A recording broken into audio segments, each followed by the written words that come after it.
Right, so let us carry on with our example here. Right, so this will be then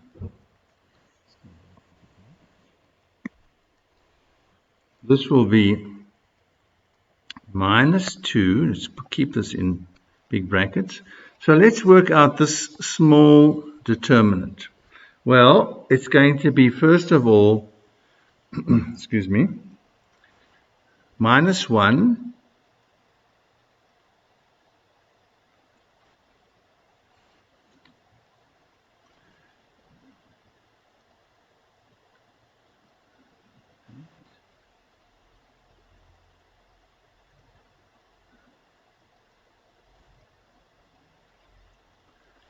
Right, let's have a look here. Minus 1 times. How do we work out this determinant? Well, it's going to be 8. That's the 4 times the 2 minus 1. Okay. The second guy is going to be minus 1 times, okay,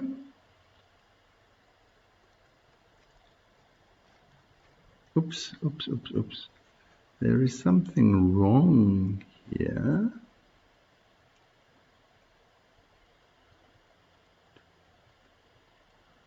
This should have been a 0.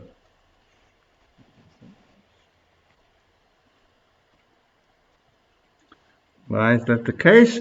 Well, if you look at, we would have deleted this row and this column, which leaves me with 2, 1, 1, 0. So this is going to be minus 1 times, this would have been 2 times 2 is 0, minus 1. Okay. All right. Which will be equal to minus 2 times, this would have been 7 times minus 1 is minus 7.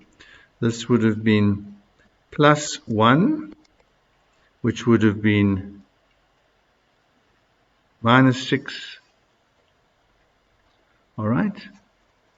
Times by 2. Minus 2 is 12.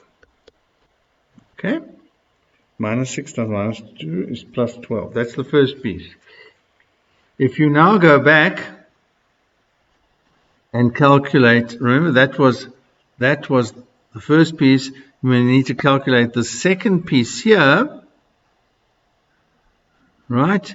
We're going to use this row, of course. Why? Because it's got zeros in it.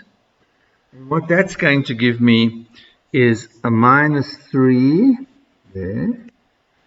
Times, remember the sign matrix for this guy will be plus, so that's a 4, remove that row and that column, gives me this determinant there, which when you work it out will be, so that will have been minus 3 times 4 times, this will be minus 1, minus 1, okay, which is of course minus 2. So this will be 12 plus 24, which is 36. Okay. All right, so this is an important example, a long example. I would suggest you make sure you can do this particular example. All right, watch the videos, try it yourself, make sure you can get 36 as your answer. Be very careful with the negatives. Okay, there's just a discussion here, not too important, telling you how many terms you have to do the calculation.